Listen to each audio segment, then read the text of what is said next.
Welcome to the Healthy Compulsive Project podcast, where you can take a deep dive to explore the pitfalls and potential of the obsessive-compulsive personality, offering hope and help for perfectionists, workaholics, micromanagers, type A personality, and control freaks.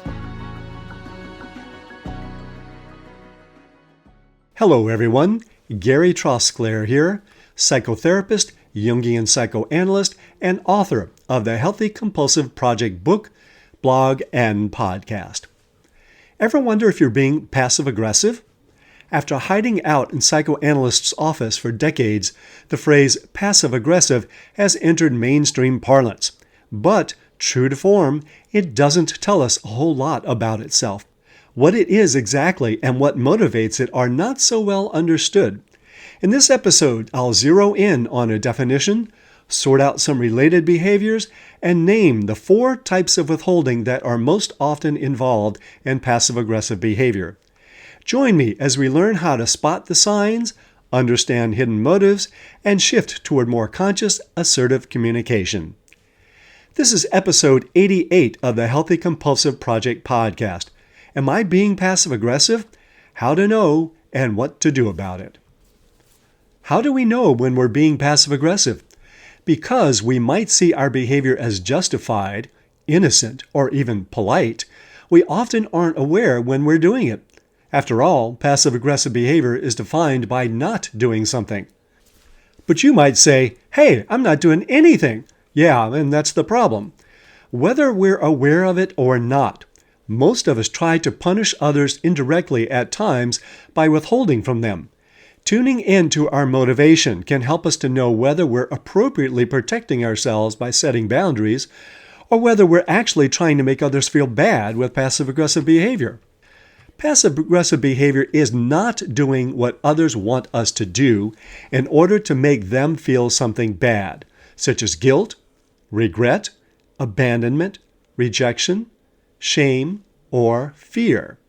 We usually do it when we're angry about how we've been treated, and we do it by withholding the material things, communication, action, or moods that they want from us. The primary motivation for passive-aggressive behavior is to make others feel bad, and only secondarily to make ourselves feel good.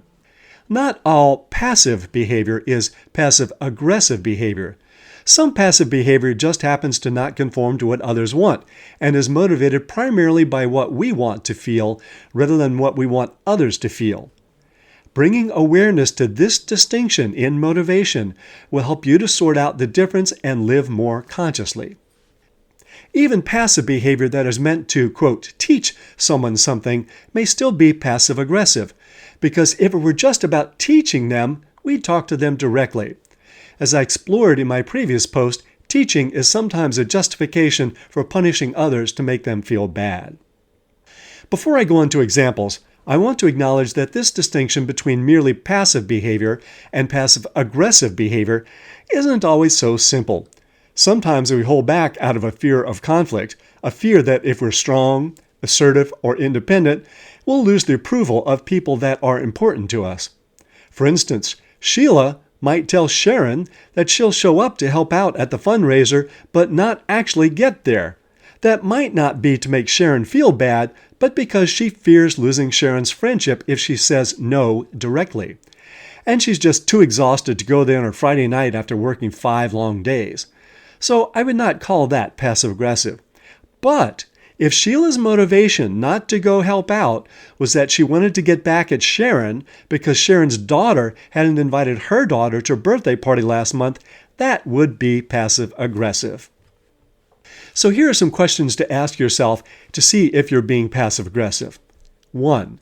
Do you want the other person to feel something bad, like frustrated, guilty, furious, hurt, rejected, etc., as a result of your holding back? 2. Do you get a little charge, some gratification, out of holding back what others want from you? And 3. Do you feel righteous in holding back, as if punishing them were a good thing? Now here are some examples of behavior that could be passive-aggressive.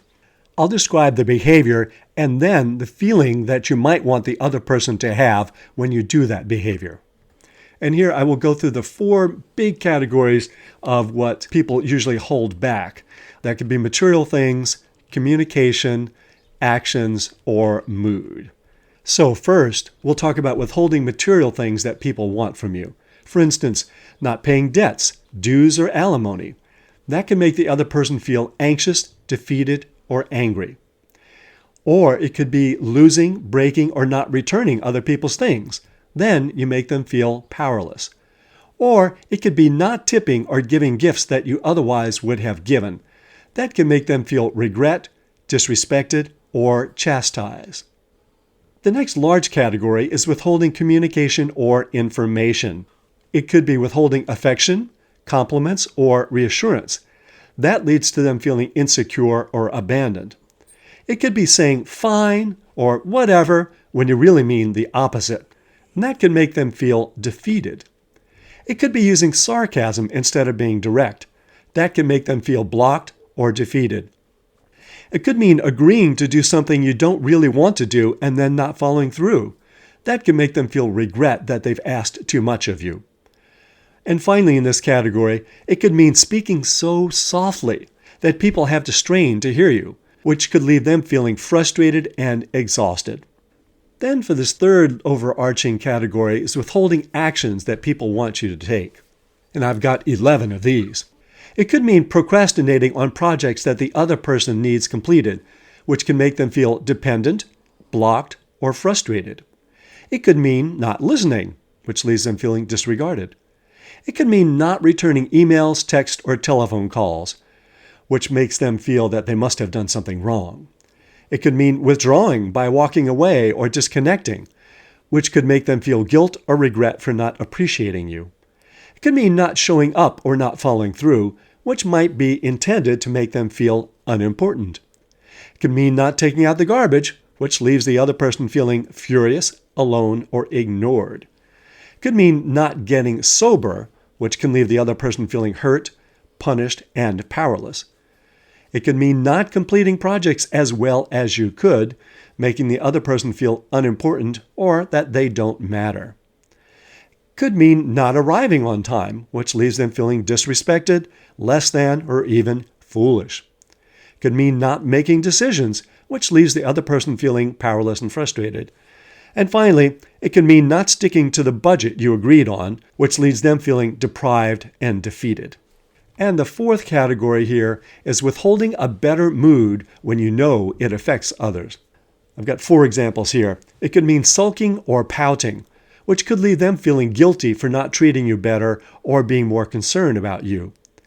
It could be being sullen, morose, or gloomy, with the intention to make them feel that they shouldn't feel so good when you feel so bad. It could be being grumpy or cranky. It might be intended to make them feel how bad you feel and to make them feel that they have been insensitive. And finally, it could mean taking a victim stance, which can make the other person feel guilty for being mean. But is it always bad to be passive-aggressive? As I pointed out in a recent post, punishment is sometimes called for in order to teach people what they've done wrong and that they can't get away with it. And withholding may be a good way to get that person's attention. But ideally, this is done along with direct verbal or written communication. Don't expect people to read your mind about what they've done wrong. There may be another side to the story that you have not understood yet. And there may be times when being passive is the safest and wisest thing to do in order to protect yourself. But ideally, that's done consciously rather than unconsciously, and for self-preservation rather than for spite. But let's not get carried away with this stuff. Once you start noticing it, you may start to imagine it everywhere, whether it exists or not. The danger is that you start to take other people's behavior personally, as if it were passive-aggressive and meant to annoy you, when it really may have nothing to do with you. There's a lot of disdain for passive-aggressive behavior, and the disdain only drives it deeper underground. Let's compassionately acknowledge that we're all capable of it, use curiosity to understand its source, and try to find better ways of owning our power and autonomy. You can find transcripts of this podcast with links to research sources and lots more at the Healthy Compulsive blog. www.thehealthycompulsive.com. If you'd like to subscribe to the Healthy Compulsive podcast, hit that subscribe button. And for a thorough guide to cultivating the positive potential of the compulsive personality, find my book on Amazon, The Healthy Compulsive, Healing Obsessive Compulsive Personality Disorder and Taking the Wheel of the Driven Personality. And if you find any of these helpful, let others know by leaving a review. Till next time, enjoy the drive.